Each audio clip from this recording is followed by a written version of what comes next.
Have you ever wondered why you remain trapped in a relationship that hurts you? You know you are unhappy, that this relationship drains your energy, that the other person will never change, and yet you stay. You have tried to leave. You have promised that this time would be different, but something always pulls you back. Why? What makes even the suffering not enough to make you leave? The answer isn't solely in the other person. It's not because they manipulated you so well that you lost the ability to make decisions. It's not because you love them so much that you can't leave. It's not because things were good once and might be good again. The truth is that the problem lies in what this relationship has awakened within you, in what it has reinforced, in what it has activated. Toxic relationships are not just about fights, lies, and manipulation. They are about deep unconscious patterns, about old wounds that never healed, about the fear of being alone, about the need for validation, about the vicious cycle of confusion and hope. You are not trapped by the person. You are trapped by what this relationship makes you feel. And that's exactly why ending it is not enough. You might even manage to distance yourself physically, but something inside you keeps coming back, reminding you of the good moments, justifying the bad ones, wondering if you should try one more time, because the problem has never been just the relationship. The problem is the psychological bond that was created, a bond so powerful that it alters your perception, making you accept things you once swore you would never tolerate. But enough is enough. This video isn't meant to make you feel guilty. It's not to say that you are weak or lack willpower. On the contrary, this video is to help you understand what is really happening, to give you clarity. Because when you understand, you regain control, and it is only with control that you can truly leave. So pay attention. If any part of you feels trapped, unable to leave even though you know you should, this video is for you. In the end, you will understand exactly why this cycle repeats itself, and more importantly, you will know how to break it. Let's get started. Why do some people seem to repeatedly fall into toxic relationships while others manage to walk away without looking back? The answer lies in how we learn to love. Love isn't something that simply happens. It is shaped, built, conditioned. And to understand why you feel so attached to someone who hurts you, we need to talk about something essential: attachment. From the moment we are born, we seek connection. In our early years of life, our brains are programmed to associate safety and well-being with how we receive affection. If we grow up in an environment where love and care are always available in a healthy way, we learn that relationships are safe and trustworthy. But if affection comes mixed with coldness, rejection, inconsistency, or even abuse, our minds learn something else: that love is unstable, unpredictable, something we have to fight to deserve. And there lies the problem. If you grew up in an environment where love and pain went hand in hand, your mind internalized this dynamic. This means that when you meet someone who treats you well all the time, it may seem boring, artificial, even false. But when you encounter someone who gives you affection in controlled doses, who one day makes you feel loved and the next ignores you, your brain recognizes this pattern. It associates this cycle of uncertainty with what it learned to call love. This is the danger of the emotional trap. You aren't just in love with the person, you are attached to what they represent for you. They awaken something old within you, a familiar feeling, an unconscious desire to prove that this time you will be enough, that this time love will win, that this time rejection will turn into acceptance. And this leads us to one of the biggest reasons why it is so difficult to leave a toxic relationship: the fear of loss. When your attachment has been built on uncertainty, the idea of losing that person becomes unbearable, not because you can't live without them, but because you feel you need to resolve this story that you need, to prove you can make it work, that you need, in some way, to convince this person, to give you what you have always wanted. But here's the truth, you don't need to prove anything to anyone. This relationship isn't a test of your ability to be loved. The problem isn't with you, and the solution isn't with the other person either. The first step to getting out of this trap is to see what is happening, and this brings us to the next point. If emotional attachment creates this trap, what exactly keeps you stuck in it? There is a psychological mechanism that acts like an addiction and makes the suffering within this relationship seem, in some way, rewarding. This mechanism is called intermittent reinforcement, and understanding how it works may be the key to breaking this cycle. If this content is making sense to you, click the subscribe button and subscribe to the channel. Thank you for your support. Have you ever noticed that no matter how painful this relationship is, there are moments when everything seems perfect? Those rare instances when the other person is exactly who you want them to be. When it feels like everything is finally going to change, you cling to those moments, reliving every detail, convincing yourself that this is the true essence of the relationship and that the rest are just obstacles that can be overcome. But this isn't love, this is addiction. And what keeps this addiction alive is a powerful psychological phenomenon called intermittent reinforcement. The concept comes from B.F. Skinner's studies on behavior and conditioning. In experiments with animals, Skinner discovered that the most effective way to keep someone hooked on a habit was to reward them unpredictably. Instead of giving food every time a rat pressed a lever, scientists began to give food only occasionally without a defined pattern. The result: the rats became obsessed. They pressed the lever repeatedly, desperate for the next reward, unable to stop. Now, replace the rats with human beings and the lever with your relationship. It works the same way. If the other person were cruel all the time, leaving would be easy, but they give you small, random doses of affection, making you keep trying, always hoping for the next emotional reward.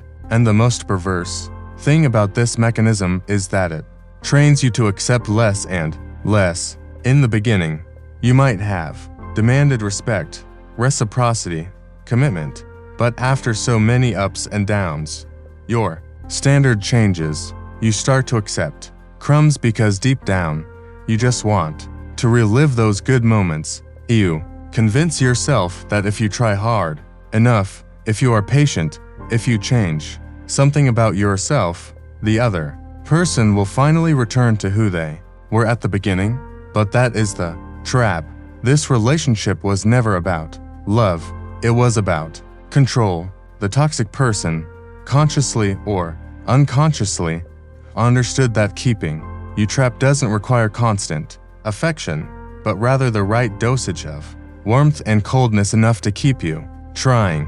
And that's why leaving hurts so much, because it's not just the end of the relationship, it's the end of hope, the end of the possibility that everything will change one day, and accepting that is painful, but necessary, because as long as you keep playing this game, your identity will dissolve. You will lose sight of what you deserve. You will start to doubt yourself. You will be slowly conditioned to accept less, to expect less, to be less. And the worst part is that often, the other person still makes you believe that the fault is yours, that you are exaggerating, that none of this is really happening.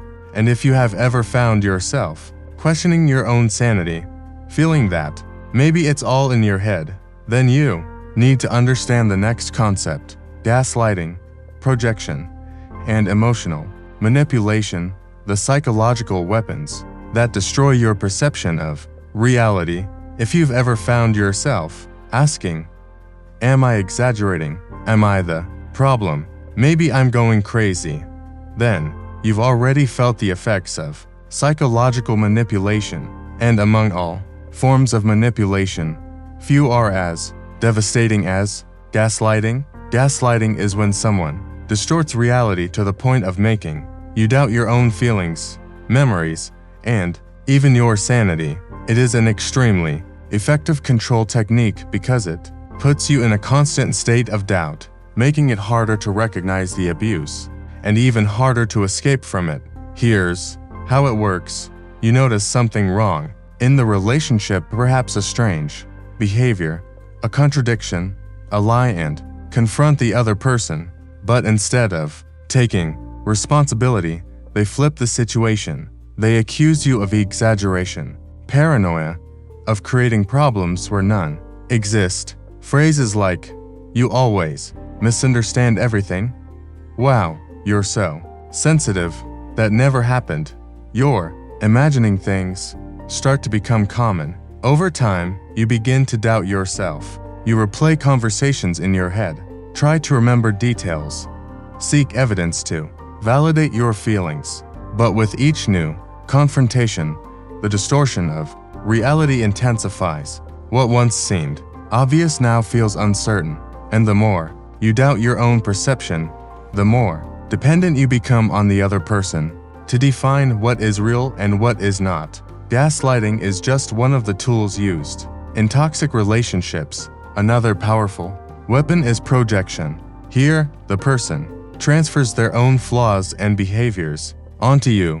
If they lie, they accuse you of being dishonest. If they're unfaithful, they accuse you of cheating. If they're aggressive, they say you are the one provoking them. And the cruelest thing is that the victim begins to believe these accusations, taking on guilt that isn't theirs and carrying an emotional burden they should never have to bear. The goal of these manipulations isn't just to deflect responsibility, but to put you in a state of confusion and emotional exhaustion.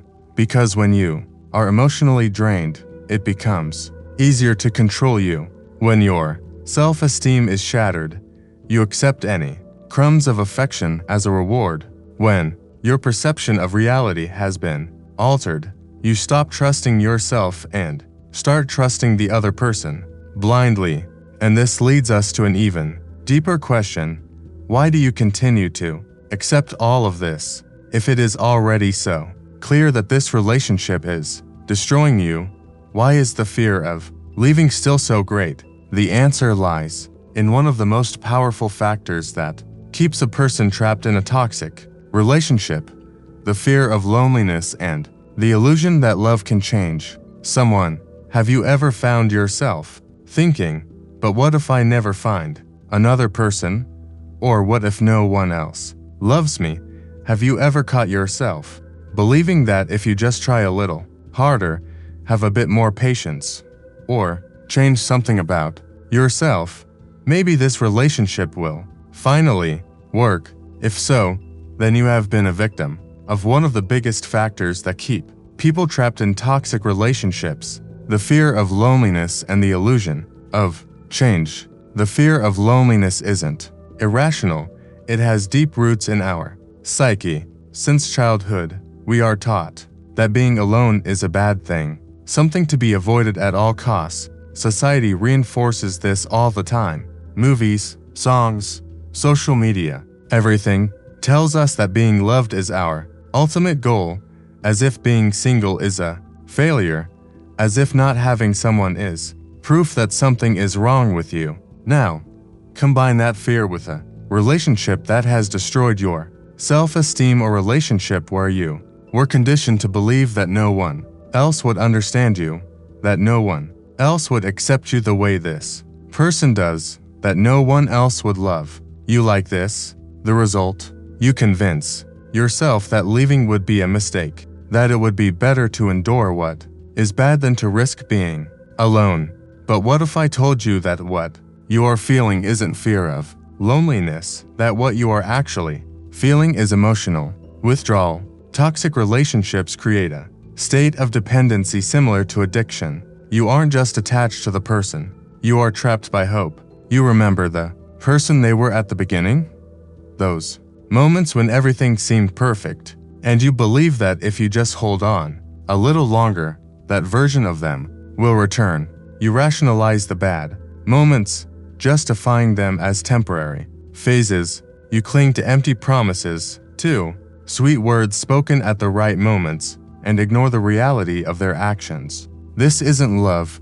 This is the illusion of change. The problem is that real change, it doesn't happen because you love enough. It doesn't happen because you have sacrificed yourself to the point of having nothing left. True change only happens when the person recognizes the problem and has a genuine desire to transform. And let's be honest, how many times has this person promised to change? How many times have you heard excuses? How many times have you believed that this time would be different? If nothing changes, it's because this relationship was never meant to change. And accepting that hurts. It hurts because it means giving up hope. It hurts because it means facing the emptiness left by something that consumes so much of your life. It hurts because it means admitting that you invested time, energy, and love in something that never had a future. But this pain is temporary.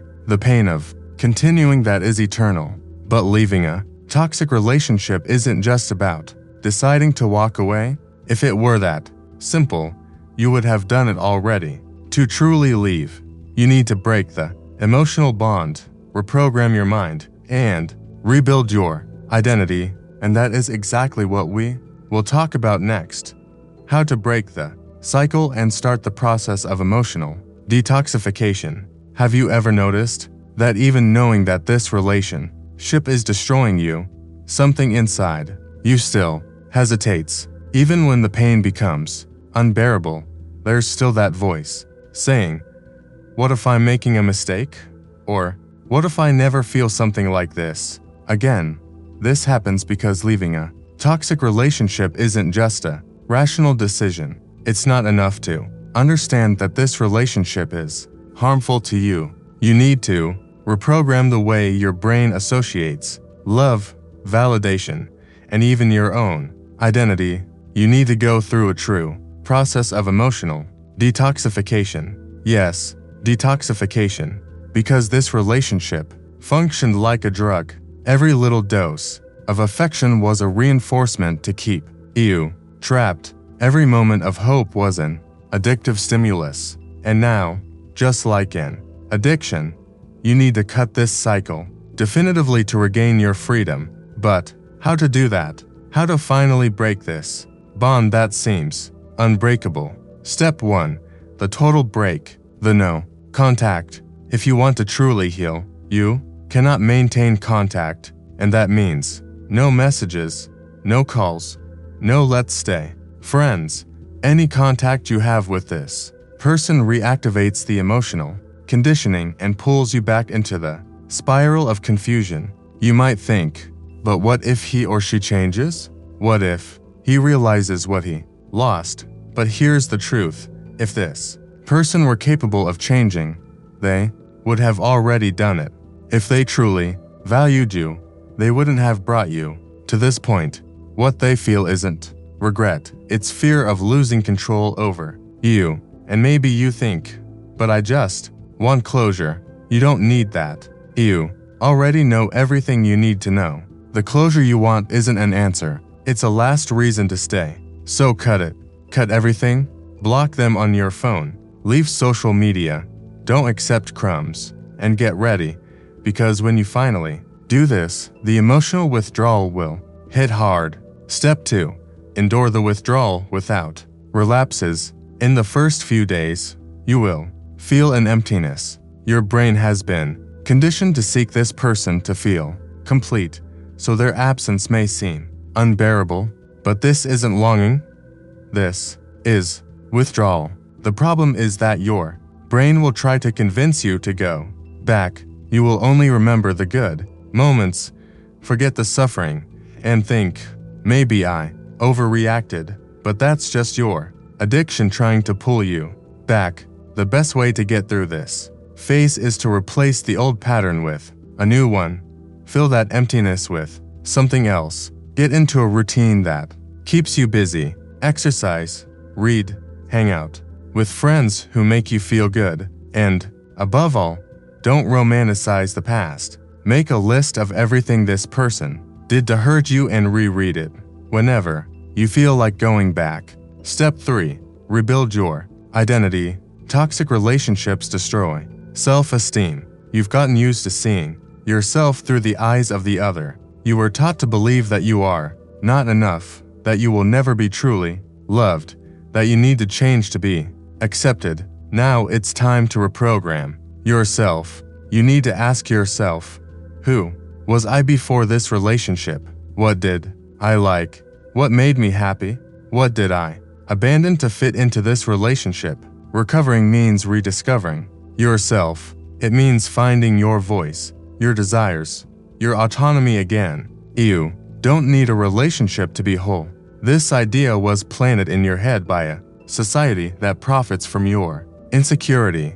But the truth is that the love that truly matters and the only one that can heal you is self-love. And that's exactly what we will talk about now, because leaving a toxic relationship isn't the end. It's the beginning of something much greater and true. Liberation only happens when you finally choose yourself. There comes a moment when you need to make a decision to continue destroying yourself in the name of a love that was never real, or finally choose yourself, because in the end, it doesn't matter what the other person feels. It doesn't matter what they promised. It doesn't matter how many times they said they would change. What really matters is what you accept for your life. And maybe at that moment, you still feel doubt. Maybe that voice inside you is still saying, but what if it's different? What if I'm exaggerating? What if I never find someone else? That voice isn't yours. That voice was implanted over time, reinforced by every crumb of affection you were made to accept, by every cycle of manipulation that destroyed your self-confidence, by every time you put your own well-being second to please someone who never truly cared about you. But now you know, now you see, now you have a choice, and I need to be direct with you. No one is going to save you. No answer will come out of nowhere. Divine revelation will free you from this cycle. Either you make this decision, or you keep repeating this pattern until there is nothing left of you, because that is the fate of those who remain in a toxic relationship, an emotional exhaustion so great that you completely lose yourself. You stop knowing who you are, what you like, what you want. You reduce yourself to a secondary role in someone else's life. And when you realize this, it may be too late. So stop. Choose to leave. Choose to break the cycle. Choose to rebuild yourself. And don't think that this means it will be easy. On the contrary, the first days will be the hardest. You will miss them. You will want to go back. You will question if you did the right thing. But over time, something incredible will happen. The fog will start to lift. Your mind will become clearer. You will realize that that love was never love. You will remember who you were before this relationship. And then, one day, without warning, you will wake up and realize that you are finally free. But to get there, you need to take the first step. You need to make this choice now. And I want to know what affected you the most in this video. What part made you see something that perhaps wasn't so clear before? Leave it in the comments, because your experience can help others who are going through exactly what you went through. And more importantly, keep watching. The next video is essential for your process. If you made it this far, you need to see it. Trust me, you can't stop now.